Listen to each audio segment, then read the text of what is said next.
Tara.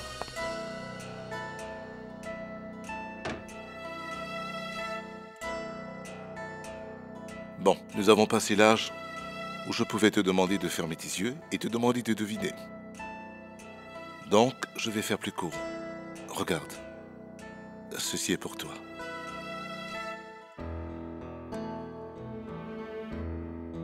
Eh bien, tu ne veux même pas l'ouvrir pour voir ce que je t'offre?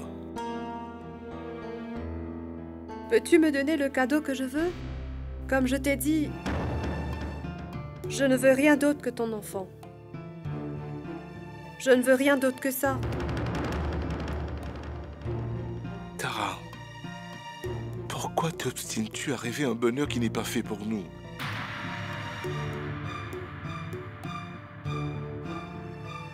Mais comment pourrais-je arrêter de rêver? Dis-moi, comment pourrais-je? Je n'arrive même pas à me convaincre. Comment puis-je supprimer cet instinct maternel qui me brûle? De l'intérieur. Tara, tu dois comprendre.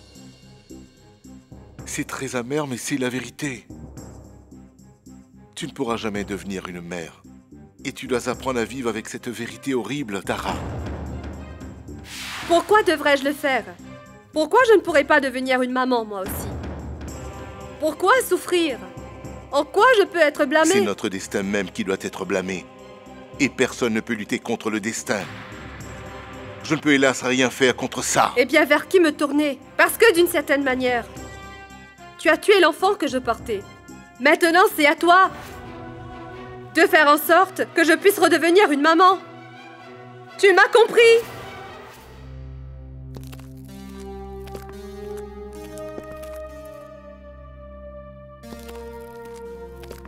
Je te rappellerai un peu plus tard, d'accord? Bienvenue, monsieur Nahar. Entrez donc, entrez donc. Asseyez-vous, prenez un siège. Monsieur Gardarilal, je suis venu vous demander un très grand service. Dites-moi.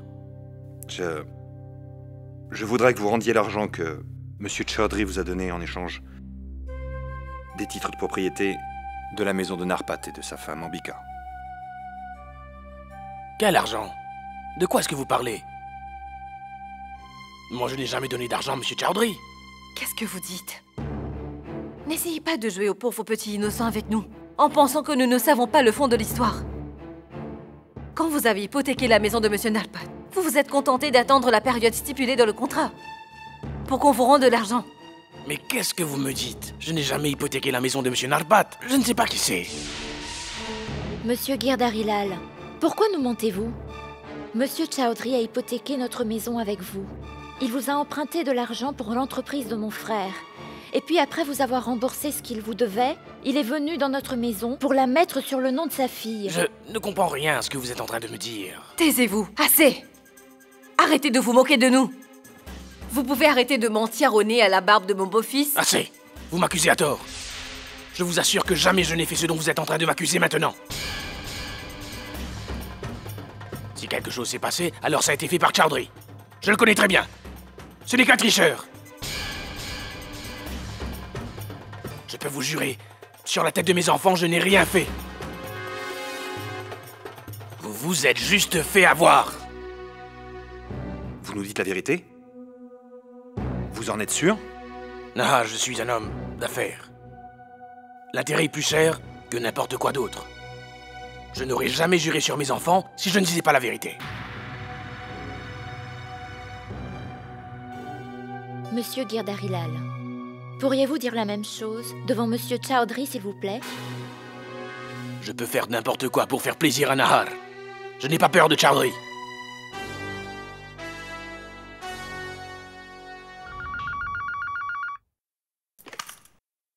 Allô? Samar, tu peux venir chez ton beau-père tout de suite, s'il te plaît? Mais dis-moi pourquoi? Je t'expliquerai tout ça plus tard. Je t'en prie, rejoins-nous tout de suite. D'accord.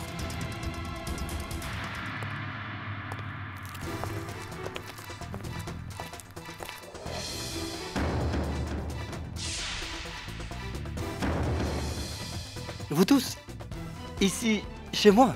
Ah, s'il vous plaît, entrez. Ma maison et moi sommes bénis par le simple fait de votre présence en ce modeste lieu. Papou, apporte des bonbons. Venez, entrez, asseyez-vous. C'est bon, arrête, Chaudhry. Tu voudrais nous offrir des bonbons, mais ce n'est que du venin. Quoi? Je ne vous comprends pas. Nous avons apporté 2 millions de roupies. La maison de mes parents, hypothéquée au nom de votre fille Kaveri, nous voulons la récupérer. Nous voulons les documents de la maison aussi. Si c'était pour une si petite chose, vous auriez pu tout simplement me téléphoner. Je serais venu chez vous avec tous les documents. Nous ne sommes pas venus que pour cela, Chaudhry. Nous voulons aussi les documents de tous les accords passés entre Girdarilal et vous-même. Quoi?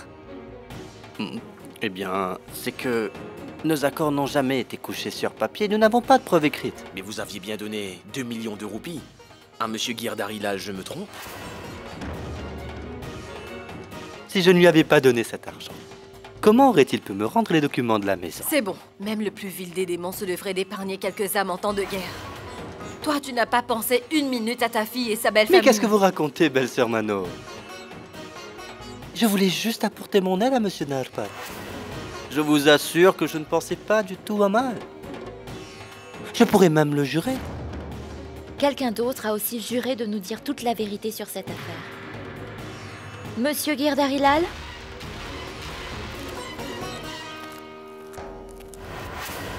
Tu es si choqué de me voir devant toi. J'ai rencontré de grands scélérats dans ma vie, mais aucun ne t'arrive à la cheville. Tu as voulu tromper cette famille en te cachant derrière mon nom. Tu n'as pas honte? Je vous respectais autant qu'un fils respecte son père. Et vous avez chassé mon vrai père hors de sa propre maison. Je ne sais pas ce qui me retient de vous. Samar, lâche-le! Arrête, Samar! Honte à toi, Chaudhry. Aujourd'hui, c'est à cause de tes actions que tu es tombé si bas dans l'estime de ton gendre. Vous êtes un homme d'affaires. Vous ne penserez qu'à des choses lucratives. Mais pas Kaveri. Je vais t'expliquer quel sera le prochain plan, et dans les moindres détails. Parce que nous avons tous les deux le même but. Nous venger de Saloni. Mais n'oublie jamais une chose, Karan. Saloni est la belle-fille d'une famille riche et puissante. Tu ne pourras pas te venger seule d'une fille comme ça. Tu devras faire en sorte que Shubhra en veuille énormément à Nil. Tu dois t'arranger pour qu'elle le haïsse totalement. Il faut que Shubhra déteste la faveur que Nil lui a faite. Et si tu y arrives, une barrière de haine sera créée entre Shubhra et sa grande sœur Saloni. Parce que si Nil a épousé Shubhra, ce n'est qu'à la demande de Saloni. Cela signifie que ce mariage n'était pas qu'une faveur de Nil sur Shubhra, mais aussi sur Saloni. Oui. Et quand Saloni verra la haine pour Nil dans les yeux de Shubhra, elle se sentira très mal, très triste. Nous serons heureux. Vraiment heureux. Tu ne me parles que de ton bonheur. Mais qu'en est-il du mien, Kaveri? Kaveri n'est pas de celle qui ne prend pas soin de ses compagnons. Quand Shubhra sera entièrement sous ton contrôle, alors je t'expliquerai comment tu pourras au mieux profiter d'elle et de sa naïveté. Tu pourras aussi faire du chantage à Saloni. Et encore mieux, tu pourras prouver ton innocence devant toute la cour. Mais pour cela, tu devras d'abord t'assurer de gagner la sympathie de Shubhra. Sa sympathie? Oui. Alors elle sera en mesure d'oublier la faveur que Saloni et Nil lui ont offert.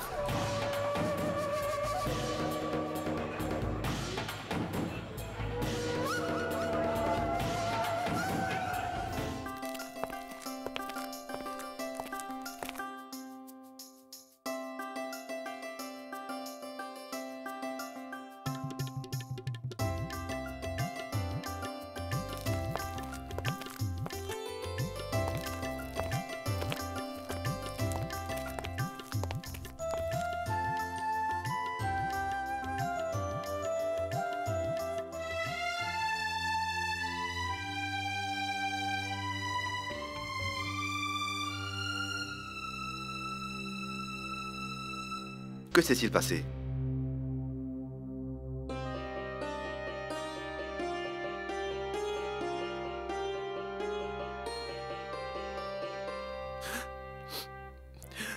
Papa, reviens à la maison. Je ne me sens pas bien là-bas sans vous deux. Samuel, mon fils. Aujourd'hui, je n'écouterai rien. Vous devez revenir à la maison. Mais non, nous ne pouvons pas y aller.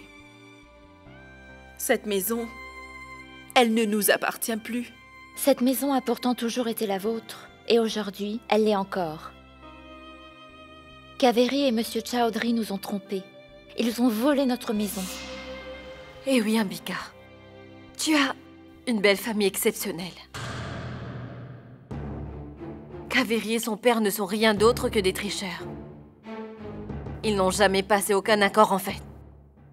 Avec leurs mots doux, ils se sont moqués de vous et ont profité pour vous mettre dehors.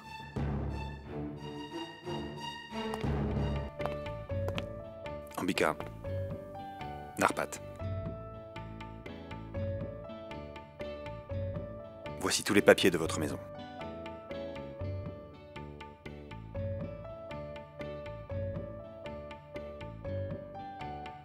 Oh, merci, mon Dieu.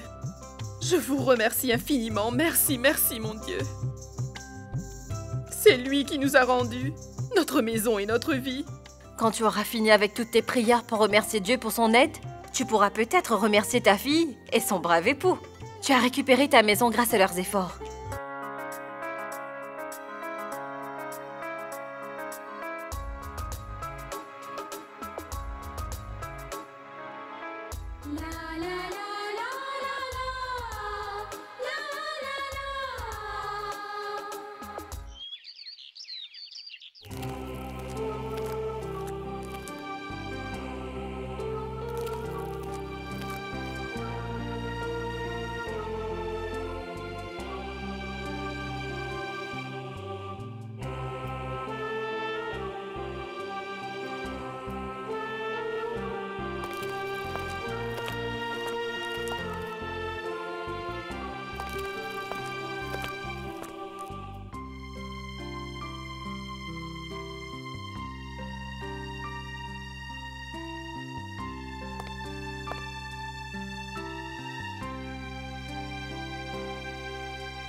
Tu nous as comblé de bonheur aujourd'hui, mon fils. Non, papa.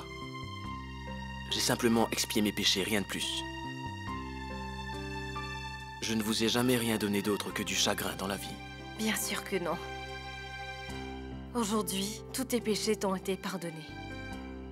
Samuel, que Dieu te bénisse et t'offre le bonheur que tu cherches. Papa, maman, venez dans votre chambre. Non, mon fils. D'abord, nous aimerions pouvoir remettre la déesse à sa place. Tu comprends? C'est très important pour nous. Bien sûr.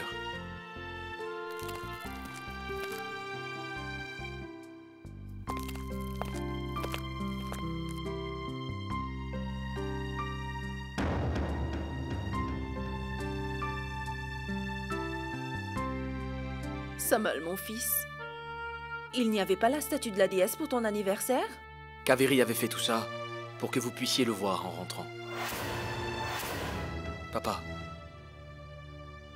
avec ton arrivée, cette maison s'est retransformée en temple. Et seuls nos dieux ont leur place dans ce temple, pas ces fausses décorations.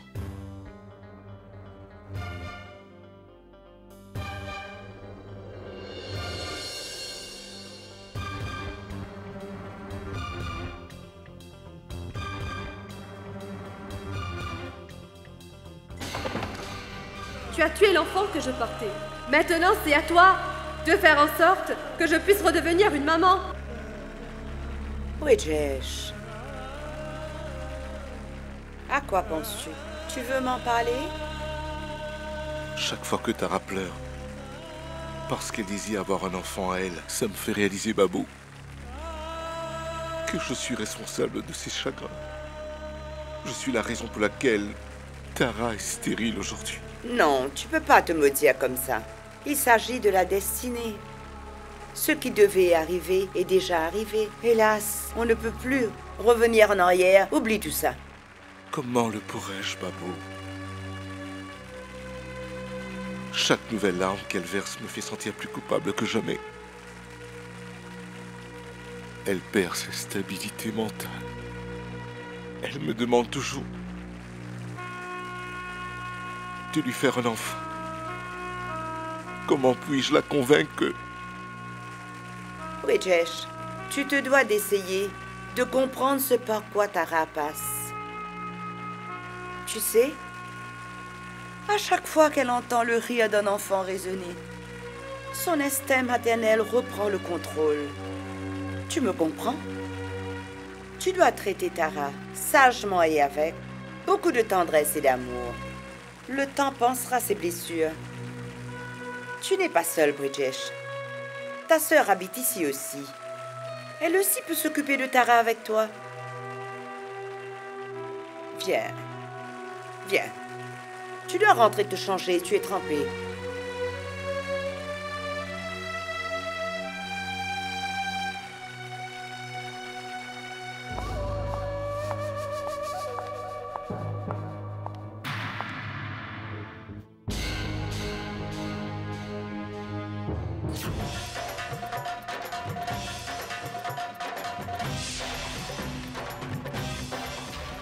Mais qu'est-ce qui se passe? Qui s'est permis de gâcher la décoration de la maison?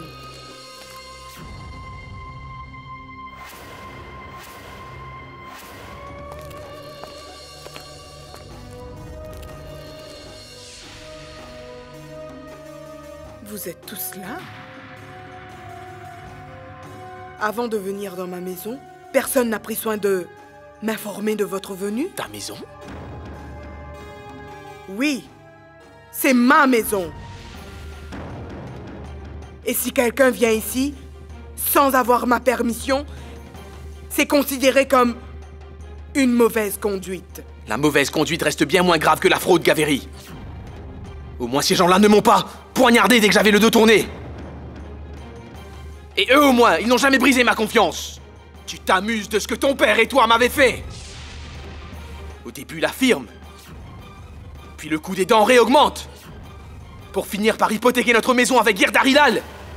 Ton père et toi, vous m'avez menti sur presque toute la ligne. Sous prétexte de rembourser tous nos prêts et de nous faire une faveur. On dit que Dieu ne se trompe jamais. Mais il a pourtant commis une erreur cette fois-ci, en donnant naissance à deux gros monstres comme vous deux. Sous la forme d'êtres humains, il n'aurait jamais dû. Aujourd'hui, grâce à Saloni, tous vos mensonges sont exposés aux yeux de tous. Tout a été révélé, Kaveri. Maintenant, ton petit jeu s'arrête. Mais Samar, quoi que j'ai pu faire, je l'ai fait pour ton bien. Sinon, c'était évident que tes deux sœurs auraient fini par réussir à tout te prendre, un jour ou l'autre. Ne me mets pas dans l'embarras en appelant ton égoïsme mon bien-être, Kaveri. Ce n'est pas du tout ce que tu crois, Samar. Ces personnes essaient tous de te piéger. Tu ne vois pas que c'est un plan pour créer une rupture entre nous? C'est à cause de Saloni. Assez, Kaveri! Arrête d'insulter ma sœur comme tu le fais! Autant de mensonges, autant de haine, autant de projets! Pourquoi tu fais tout ça? Tu m'as fait faire n'importe quoi! Et à cause de toi, je suis devenu le coupable aux yeux de ma propre famille! Est-ce que tu te rends compte de tout ce dont tu m'accuses depuis tout à l'heure? Pourquoi tu ne veux pas comprendre que tout ce que j'ai fait, c'était uniquement pour pouvoir construire notre futur? Si tu crois vraiment que ta sœur a raison, et que tu remets en cause mon intégrité alors, je quitterai cette maison aujourd'hui, et je n'y remettrai plus jamais les pieds.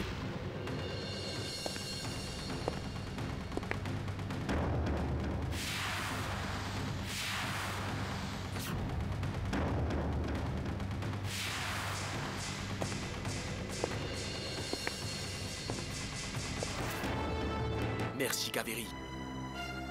Tu m'as rendu la tâche beaucoup plus facile. Si tu n'avais pas dit que tu allais quitter cette maison aujourd'hui, alors je t'aurais moi-même jeté hors des murs de cette maison. Adieu.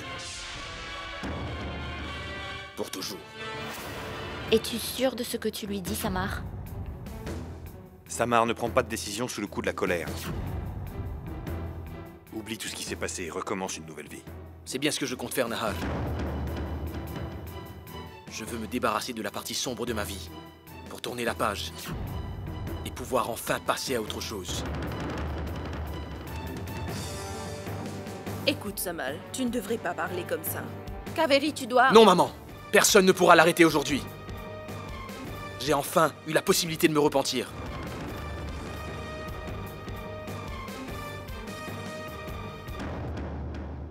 Sors d'ici.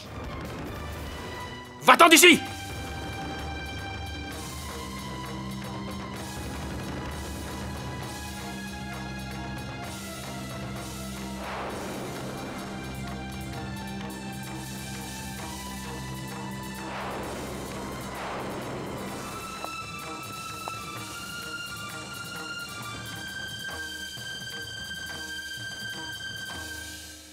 Je n'ai jamais imaginé que ma femme pourrait me faire une chose aussi cruelle que celle-ci.